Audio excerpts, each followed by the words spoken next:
ജീവിത സമാപനം എന്ന് പറയുന്നതിനെയാണ് നമ്മൾ മരണമെന്ന് വിളിക്കുന്നത്. എത്ര വലിയ ഉപദേശമാണ് മരിച്ചവരിലേക്ക് നോക്കുക എന്നത്. മരണപ്പെട്ട ഒരാളെ കാണുമ്പോൾ അല്ലെങ്കിൽ മരണപ്പെട്ടവരെ കാണുമ്പോൾ ആ മരണപ്പെട്ടവർ നമ്മളോട് സംസാരിക്കുന്നില്ലെങ്കിലും അവർ നമ്മളോട് ചോദ്യങ്ങൾ ചോദിക്കുന്നുണ്ട്. നാം നമ്മുടെ ജീവിതത്തിലേക്ക് തിരിഞ്ഞു നോക്കുന്നുണ്ട്. നമ്മുടെ പാപങ്ങളെ ആ മരിച്ചു കിടക്കുന്നവരുടെ മുഖങ്ങൾ ഓർമ്മപ്പെടുത്തുന്നുണ്ട്. പശ്ചാത്തപിക്കുവാൻ നമ്മുടെ മനസ്സിനെ അത് പ്രചോദിപ്പിക്കുന്നുണ്ട്.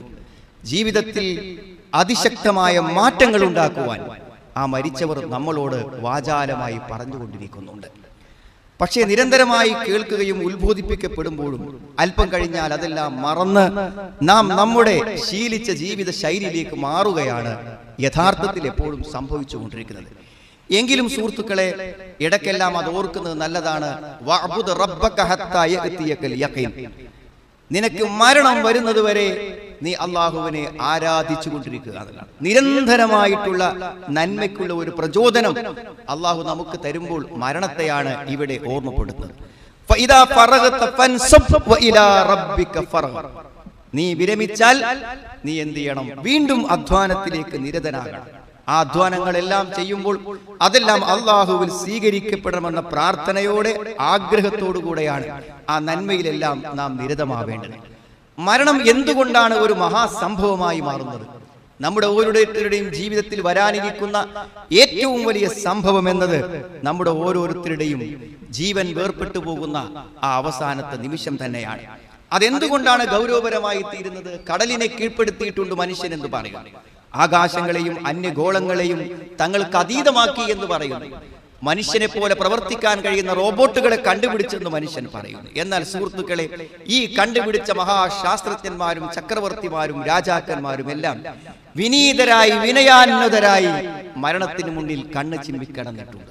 ആർക്കും കീഴ്പ്പെടുത്താൻ പറ്റാത്ത ഒരു വിധിയാണ്, അള്ളാഹുവിന്റെ ഒരു തീരുമാനമാണ്, മനുഷ്യ ജീവിതത്തിന്റെ ഒരവധിയാണ് മരണമെന്ന് പറഞ്ഞാൽ. അതിനെ അതിജീവിക്കുവാൻ ഒരാൾക്കും സാധ്യമല്ല.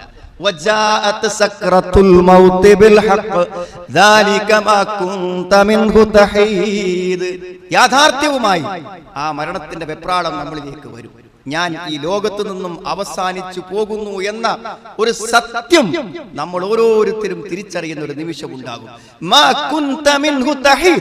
അതിൽ നിന്നും മാറിപ്പോവാൻ, ആ മരണത്തിൽ നിന്ന് രക്ഷപ്പെട്ടു പോവാൻ, ആ മരണത്തിൽ നിന്നും മാറിപ്പോവാൻ ഒരാൾക്കും സാധ്യമല്ലാത്ത അലംഘനീയമായിട്ടുള്ള ഒരു വിധിയാണ് മരണം എന്നതാണ് മരണത്തെ ഏറ്റവും വലുതാക്കി തീർക്കുന്ന ഏറ്റവും പ്രധാനപ്പെട്ട ഒരു കാര്യം. അതാണ് സുഹൃത്തുക്കളെ, മരണം ഒരു വേർപാടാണ്. നമ്മുടെ വീടിന്റെ പടികളിൽ നിന്നും നമ്മെ ഇറക്കിക്കൊണ്ടുപോകുന്ന നിമിഷം. അതാണല്ലോ സുഹൃത്തുക്കളെ ഫിറാഖ് എന്ന് ഖുർആൻ വിളിച്ചത്. അതിനെയാണ്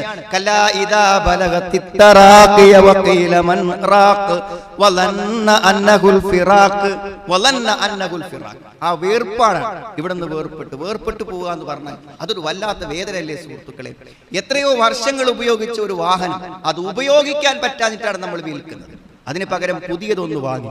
എങ്കിൽ പോലും ഇടയ്ക്ക് നമ്മുടെ കണ്ണുകൾ പരതും ആ പഴയ വാഹനം എവിടെയാണ്. കാരണം അത് നമ്മുടെ മനസ്സിന്റെ ഒരു ഇഷ്ടമാണ്. നാം ഒന്നിനെയും വേർപെടുത്തി കളയാൻ ഉദ്ദേശിക്കുന്നില്ല. വേർപെട്ടു പോയതെല്ലാം മനസ്സിലൊരു ദുഃഖമായി നിൽക്കുമ്പോൾ ആലോചിച്ച് നോക്കൂ നിങ്ങൾ. എല്ലാം ഒരു നിമിഷം നമ്മളിൽ നിന്ന് വേർപ്പെടുന്ന ഒരു സെക്കൻഡ് മനസ്സിലൊന്ന് ആലോചിച്ച് നോക്കൂ നിങ്ങൾ. നമ്മുടെ ഭാര്യയെ മറ്റൊരാൾക്ക് വിവാഹം കഴിക്കാം. നമ്മുടെ മക്കൾ, നമ്മുടെ സ്വത്തുക്കൾക്ക് ഇനി നമുക്ക് അവകാശമില്ലെന്ന് അവർ തീരുമാനിക്കും. അതല്ലേ അനന്തരാവകാശി എന്ന് പറഞ്ഞാൽ? എന്റെ സ്വത്തിന് എനിക്ക് അവകാശമില്ലെന്നും അതിന് ഞങ്ങളുടേതാണെന്നും അവർ പറയാതെ പറയും. എല്ലാം നമ്മുടേതല്ലാതെ അന്യമായി തീരുന്ന ഒരു സമയമെന്ന് പറയുമ്പോൾ ജീവിതത്തിൽ അതെങ്ങനെ താങ്ങാനാകും? ഒരു ചെറിയ വേർപാട് പോലും, ഒരു 2 ലക്ഷത്തിന്റെ നഷ്ടം പോലും വേദനയായി മനസ്സിൽ മായാതെ കിടക്കുന്നുവെങ്കിൽ ജീവിതത്തിൻ്റെതെല്ലാം തിരിച്ചു കൊടുക്കേണ്ട ഒരു സമയത്തെ കുറിച്ച് നിങ്ങൾ ആലോചിച്ച് നോക്കൂ. നിങ്ങൾ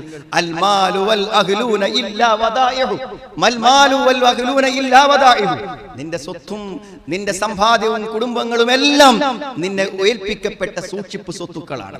അതുകൊണ്ട് ഈ സൂക്ഷിപ്പ് സ്വത്തുക്കളെല്ലാം എല്ലാ സൂക്ഷിപ്പ് സ്വത്തുക്കളും സമയമാകുമ്പോൾ തിരിച്ചേൽപ്പിച്ചു കൊടുക്കേണ്ടി വരുന്നതാണ്. എല്ലാം തിരിച്ചേൽപ്പിച്ചു കൊടുക്കുന്ന സമയമാണത്. അതാണ് ഖുർആൻ പറഞ്ഞത്, വലഖദ് ജിഅ്തുമൂനാ ഫുറാദാ കമാ ഖലഖനാകും അവ്വല മർറ. നിങ്ങളെല്ലാവരെയും ഒറ്റക്കൊറ്റക്ക് ഞാൻ കൊണ്ടുവരും, ആദ്യം സൃഷ്ടിച്ചതുപോലെ തന്നെ.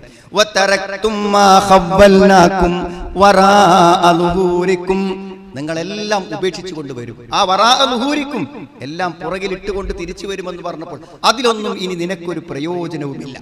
അതിലൊന്നും നിനക്ക് നിന്റേതെന്ന് പറഞ്ഞ ഒന്നിലും നിനക്കൊരു പ്രയോജനവുമില്ല, നിനക്കൊരു ഉപകാരവും കിട്ടാത്ത ഒരു സമയമാകുന്നു മരണമെന്ന് പറഞ്ഞാൽ. സുഹൃത്തുക്കളെ, തീർച്ചയായും മരണചിന്തക്ക് ചില അനുകൂല ഘടകങ്ങളുണ്ട്. ഒരനുകൂല ഘടകം എന്താ അറിയുന്നത്?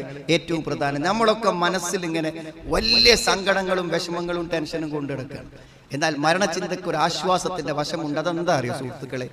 നമ്മളെ എത്ര മനോഹരമായ ഒരു വീട് താമസിക്കാൻ ഒരുക്കിയാലും, എത്ര പ്രിയപ്പെട്ട വീടാണെങ്കിലും എത്ര കാലമുണ്ട് അവിടെ എന്ന് ചിന്തിക്കുമ്പോൾ, മരണം വരുമ്പോൾ ഒഴിവാക്കി പോകണമല്ലോ എന്ന് ചിന്തിക്കുമ്പോൾ നമുക്ക് വിഷമം തോന്നില്ല. എന്ത് തന്നെ വേദനകൾ മനസ്സിലേക്ക് തോന്നുമ്പോഴും ഖബറിലെ വേദന, പരലോകത്തെ വേദന, നരകത്തിന്റെ വേദന അത്ര ഇല്ലല്ലോ ഈ വേദനയൊന്നും എന്ന് ചിന്തിക്കുമ്പോൾ എല്ലാ വേദനകളും എല്ലാ വിഷമങ്ങളും നമുക്ക് ചെറുതായി തോന്നും.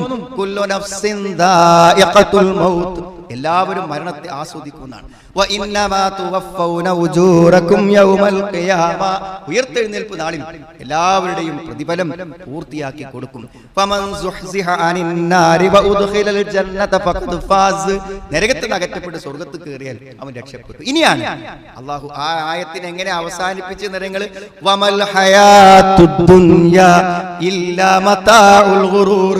ഈ ലോകത്തെ എല്ലാ വിഭവങ്ങളും വഞ്ചനയുടെ ചിറക്കാണ്.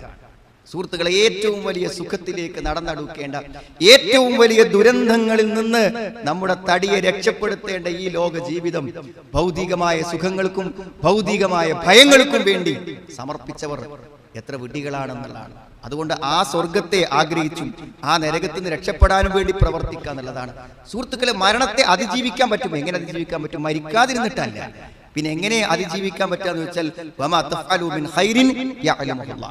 നിങ്ങൾ എന്ത് നന്മ പ്രവർത്തിച്ചാലും അത് അള്ളാഹു അറിയും എന്ന് പറഞ്ഞാൽ, ജനിച്ച് മരിക്കുന്നത് വരെ ചെയ്യുന്ന എല്ലാ നന്മകളും അള്ളാഹുവിന്റെ അടുക്കൽ രേഖപ്പെടുത്തപ്പെടും. എന്നിട്ട് എന്തേ പറഞ്ഞു?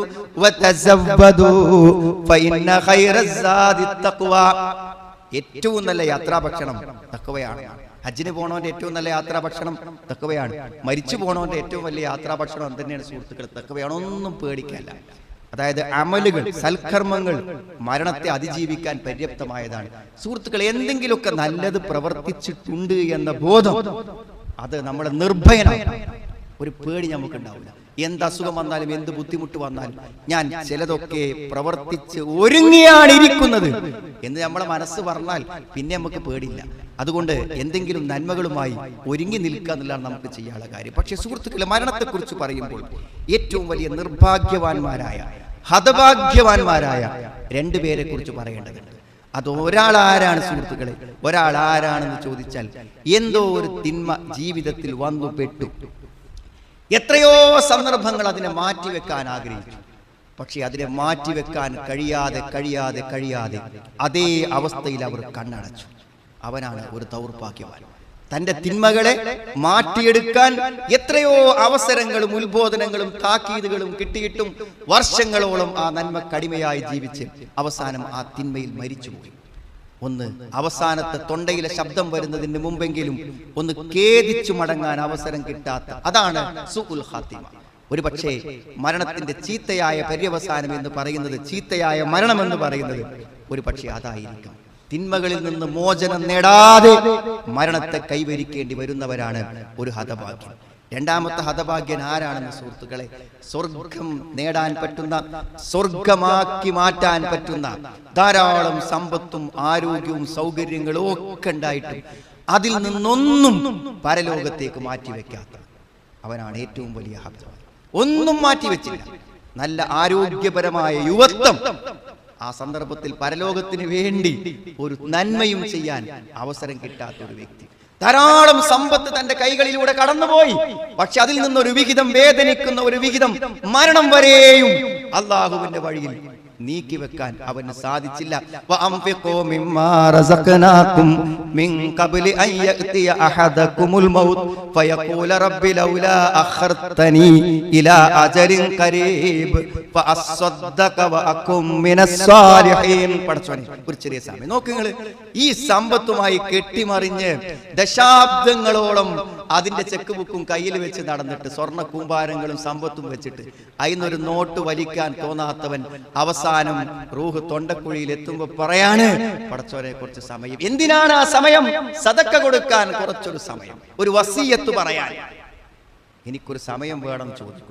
സമ്പത്ത് മുഴുവനും ഒരുമിച്ച് കൂട്ടിയിട്ട് കബർ തൊക്കപ്പെട്ട് പോകുമ്പോൾ അവിടെ കാണാൻ എന്തെങ്കിലും കൊടുക്കാമായിരുന്നു എന്ന് ചിന്തിക്കുന്നവനാണ് സുഹൃത്തുക്കളെ. ആ സമയത്ത് ചിന്തിക്കുന്നവനാണ് മറ്റൊരു ഹതഭാഗ്യൻ. അതുകൊണ്ട് ജീവിതത്തിന്റെ നല്ല നല്ല അവസരങ്ങളെ നന്മകളാക്കി മാറ്റിയാൽ സുഹൃത്തുക്കളെ പ്രത്യേകിച്ച് ഒന്നും ബേജാറാകാനും ആശങ്കപ്പെടാനും. ചില ആൾക്കാർ മരിക്കട്ടെ എന്ന് ആഗ്രഹിച്ച് നടക്കുക. ഭർത്താവിന്റെ പീഡനങ്ങളിൽ ജീവിക്കുന്ന ചില ഭാര്യമാർ പറയണം, ഇയാൾ സ്വാഭാവികമായി ഒന്ന് മരിച്ചാൽ എനിക്കൊന്ന് രാത്രി സമാധാനമായിട്ട് കിടന്നുറങ്ങാലോ എന്നാണ്. മാതാപിതാക്കളെ പീഡിപ്പിച്ച് സ്വൈരം കൊടുക്കാത്ത മക്കളെ കുറിച്ച് ഒരു പക്ഷെ അങ്ങനെ വിചാരിക്കാം. നമ്മുടെ നാട്ടിൽ മുഴുവൻ ആളുകൾക്കും ദ്രോഹം വരുത്തുന്ന ആളുകളെ കുറിച്ച് അയാളൊന്ന് മരിച്ചു കേട്ടെങ്കിൽ എന്ന് മനസ്സിൽ ആഗ്രഹിച്ചു പോകും പല ആളുകളും. അല്ലാഹുവിന്റെ റസൂൽ സല്ലല്ലാഹു അലൈഹി വസല്ലം വാക്കുകൾ എത്ര നല്ല വാക്കുകളാണ്. കുന്നാ ജുലൂസ് ഇൻദ റസൂലില്ല ഇൻദ നബി. നബിന്റെ അടുക്കൽ ഞങ്ങൾ ഇങ്ങനെ ഇരിക്കുകയാണ്. ഇദാ ത്വലഅത്ത് ജനാസ, അപ്പോൾ ഒരു ജനാസ വന്നു. ഒരാൾ മരിച്ച ഒരാളെ മയ്യത്തിൽ കൊണ്ടുവന്നു. ഫഖാല നബി സല്ലല്ലാഹു അലൈഹി വസല്ലം, അപ്പോൾ നബി പറഞ്ഞു മുസ്തരീഹുൻ ഔ മുസ്തറാഹുൻ. മുസ്തരീഹുൻ വ മുസ്തറാഹുൻ, വിശ്രമിക്കുന്നവൻ അല്ലെങ്കിൽ വിശ്രമിക്കപ്പെടുന്നവൻ.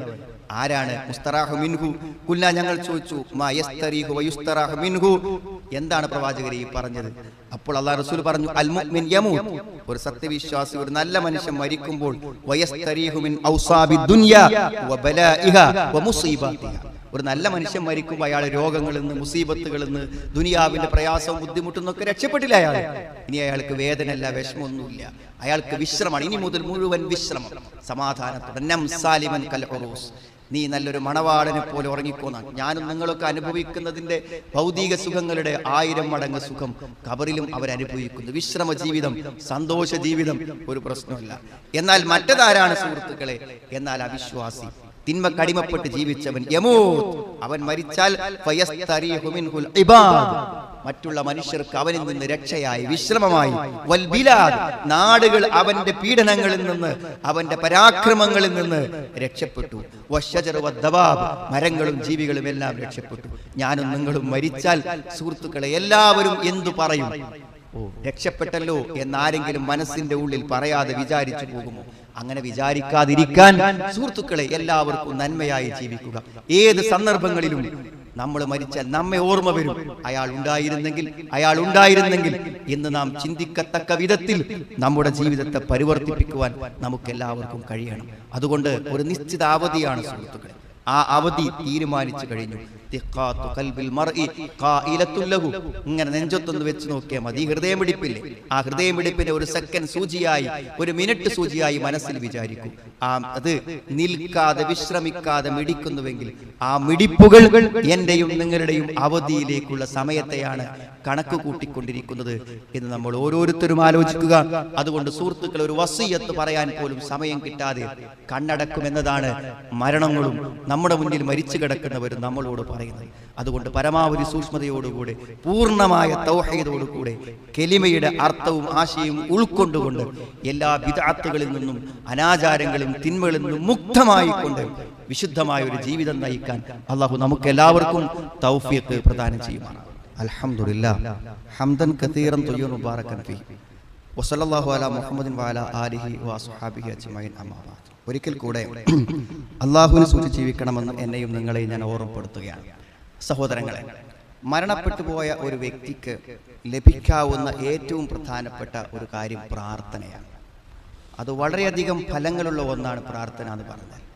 നമ്മൾക്കറിയുമോ എന്നറിയില്ല, ഞാൻ നിങ്ങൾക്ക് നിസ്കരിക്കുമ്പോൾ അത്തഹിയാത്ത് ചെല്ലുമ്പോൾ നമ്മൾ പറയും വഅലാ ഇബാദില്ലാഹി സ്വാലിഹീൻ, നല്ലവരായ അടിമകളിലും രക്ഷയും സമാധാനവും ഉണ്ടാവട്ടെ, നല്ലവരായ അടിമകളിൽ രക്ഷയും സമാധാനവും ഉണ്ടാവട്ടെ എന്ന് ഒരാൾ പ്രാർത്ഥിക്കുമ്പോൾ ഷെയ്ഖ് സാലിഹ് ബിൻ ഉസൈമീൻ റഹിമഹുല്ലാഹ് ഈ വാചകത്തെ വിശദീകരിച്ചുകൊണ്ട് പറഞ്ഞു, നിങ്ങൾ സ്വാലിഹാണെങ്കിൽ, നമ്മളൊരു സാലിഹായ വ്യക്തിയാണെങ്കിൽ തീർച്ചയായും ലോകത്ത് ഈ സമയം 1 കോടി ആൾക്കാർ നിസ്കരിച്ചിട്ട് അത്തഹിയാത്തിൽ നിന്ന് പ്രാർത്ഥിച്ചെങ്കിൽ ആ 1 കോടി ആൾക്കാരെ പ്രാർത്ഥന നമുക്ക് കിട്ടും. എന്തുകൊണ്ട്?